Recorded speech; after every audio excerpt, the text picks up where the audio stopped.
We welcome in Father Rafail Becerra from the Diocese of San Antonio. Father, thanks for visiting with us today. Thank you, Dennis, for the invitation. It's a pleasure for me to be here. And it's great to have you here. Well, you're very much in tune with Blessed Anacleto Gonzalez Flores. So I want to talk to you a little bit about the Blessed and tell me a little bit about the faith that he showed in his life and even in his death. Well, first of all, Anacleto Gonzalez Flores is a congruent man who lived what he spoke. He tried to live his faith until the last consequences. So that is why he was martyrized, because it's the logic result or outcome of his style of life. He wanted everybody to love God without measure, and he lived it. He loved God without measure. He used to go to Mass every single day, and he prayed a long time after the Mass. So I think that he was nurtured with the Eucharist and with the Word of God, and he tried all of his life to share the Word of life, and the Word of God transformed society through the Word of God, not promoting himself, but promoting Christ, promoting Jesus. He was a great promoter of the youth, and he was very passionate to tell the youth that they were in this great moment, that it was important to transform society. So I think that he was a true Catholic, a Catholic very devoted, who was in love with Our Lady of Guadalupe. He was in the Third Order of the Franciscans, and he was very committed with society in public matters, because he wanted a good society, a society that lives the Catholic values, but not just in prayer, but also in action, in the daily life.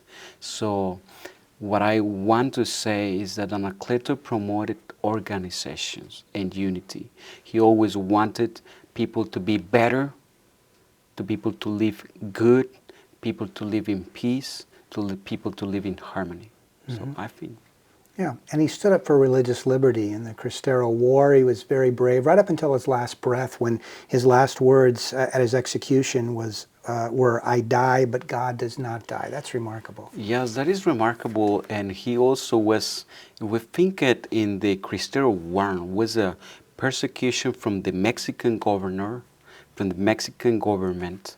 Plutarco Elias Calles was very stubborn because he didn't listen to his folk, to his people.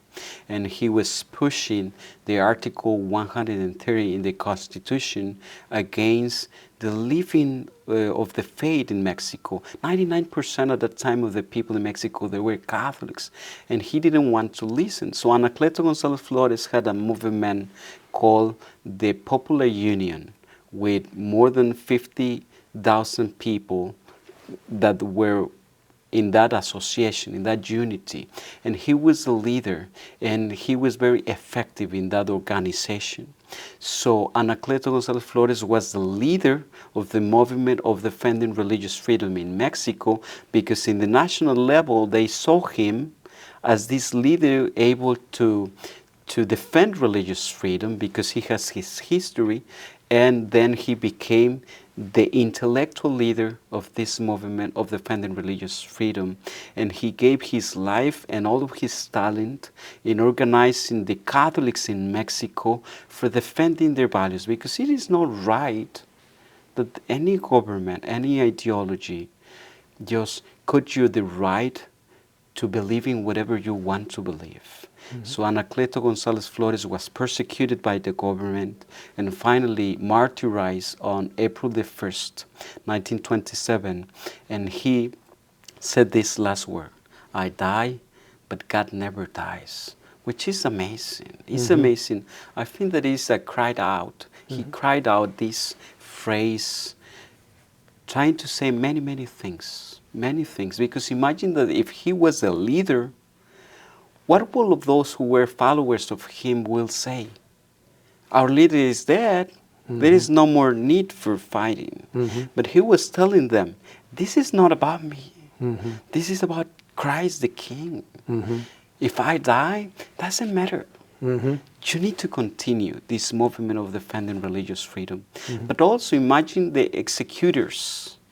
they received an order for the president of the country, and they were executing this just man that the only responsibility that he had was try to believe and be free in his beliefs and make all of the Mexican Catholic people to be free in their way of belief and practicing their faith. That was a response to them. But also, if you remember Nietzsche, who said, God has died, God is dead. In the aphorism 125 in the Gaia Ciencia, he said that, and he said, Christians has killed him. But Anacleto Gonzalez Flores know him well, and he's writing, he spoke and he wrote about him. And I'm totally sure there was a response to that phrase, God is dead. So Anacleto Gonzalez Flores said, not just is only not dead, God cannot die. And then I think that this is also an answer for the postmodernity. Postmodernity destroys all of the truth, all of the meta stories. So postmodernity is more in the relativism level. But Anacleto Gonzalez Flores is saying, here I am concrete, a concrete man making concrete actions, presenting and assuring that God is still alive and that there are an absolute truth, and that truth is God, Jesus Christ. What a great testimony. Yes. You've written a book about Blessed Anacleto, and it's in Spanish and soon to be translated into English and available there. You've researched him, you've studied him. What is it about him that really touches you and attracts you to him? His congruency of life. I thought when I was younger that he was a model for my life. Because imagine, he was a poor man, the second of 12 children in his family. He, if we think at that moment, 1888, when he was born in a small town, Tepatitlan, beautiful town. I was born in the same town, Tepatitlan, Jalisco. He had no possibilities, but he was brilliant, and he was a great leader in the community. And then he went to San Juan de los Lagos Seminary. He learned to speak Latin in just 3 months. He was brilliant, and then he was a great organizer, the leader of the Catholics in Guadalajara. He was married, he had 2 kids, and then he was martyrized. So, and he was very involved in public matters because he wanted a better society. He wanted the civilization to grow, to be better, to build the aristocracy of talents. So that caught my attention, his way of writing. The first book that I read, which was not from the school, was his book, which is a testimony and a testimony for the youth. Is his testament for the youth. The title of this book is You Will Become King.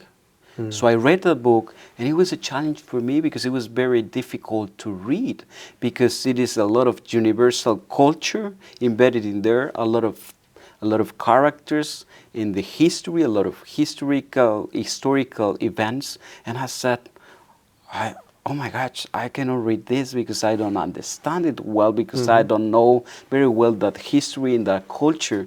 But this is impressive. He's given 6 tools for all of the young people who want to conquer one century.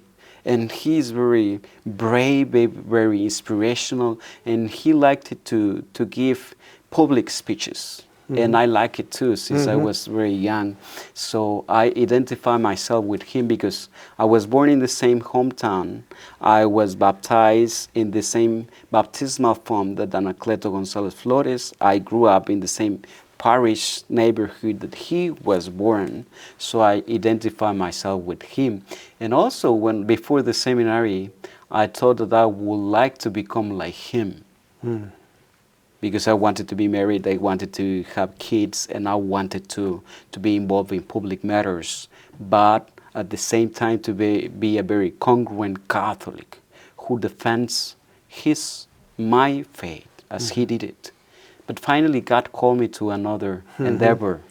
Yeah, he had other plans for me, and I was called to become a a priest, and I was in the same seminary that Anacleto Gonzalez Flores was. He was in the seminary from 1908 to 1913. He spent 5 years of his life in the seminary. So I was in San Juan de los Lagos Seminary also for 4 years of my life. Wow. Then I felt that God was calling me to come to the United States, and I came. So here I am.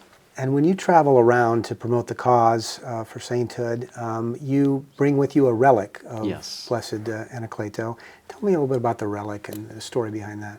Well, the relic is a relic of, is an ex oxibus, is a relic of part of his bond.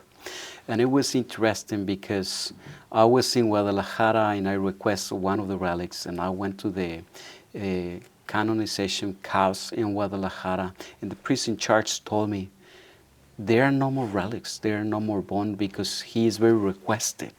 And we have given all of this, and I said, Father, I need it, I want it, I would love to have one of his relics.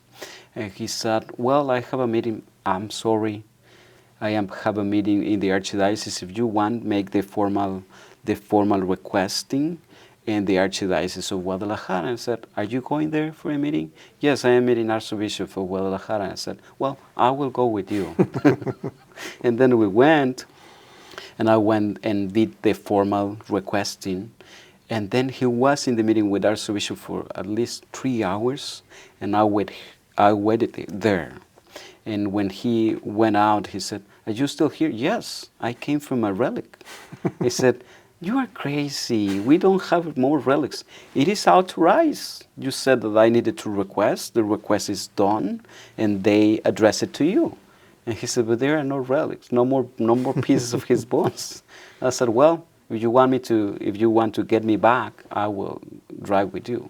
So he drove me back to his office, went to the office. They have a big safe because there are many martyrs, saints in Guadalajara. Mm-hmm. So they are in a safe, certain containers that have the pieces of their bones, very well organized.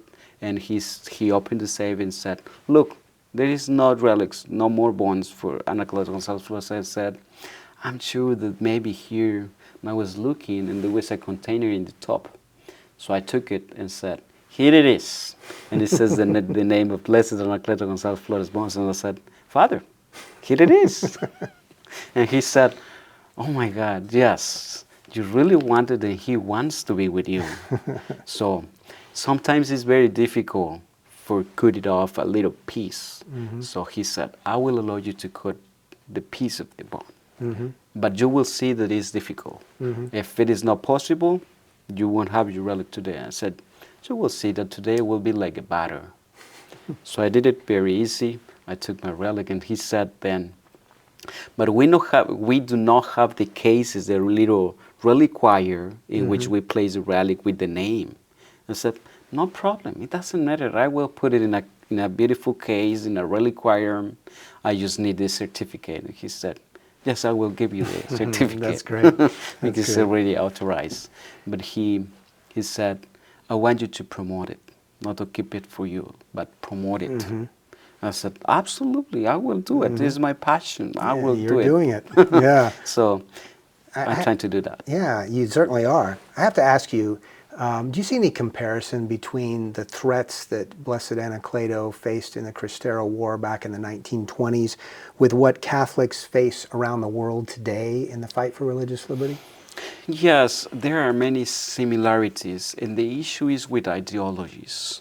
When ideologies come to take the power, even in the government or any international or national organizations, the issue is that an ideology is closed, and they think that if everything that is out of them their beliefs, they are wrong. Everybody that doesn't believe as they are, and that this brings a lot of problems. So around the world nowadays there is a persecution against Catholics. When a normal student, a Catholic student, go to the university and he said or she said, a baby is a baby since conception till the end of his natural death. he or she will be persecuted in the university because saying that. When we Catholics, we said marriage is just between a man and a woman. We are persecuted because of saying that. Imagine saying you should love your enemies. There is persecution when we say that. And there are many ideologies around the world hanging there and here and there that they are persecuted. They don't like Catholic. They said, you are anchoring the past. Well, because Jesus Christ is in the past and in the present and in the future. Because He's the same Jesus, because He's the same truth. In the past, in nowadays, and in the future, it's the same truth. We cannot change it. But nowadays there is different. There is the culture and His modernity.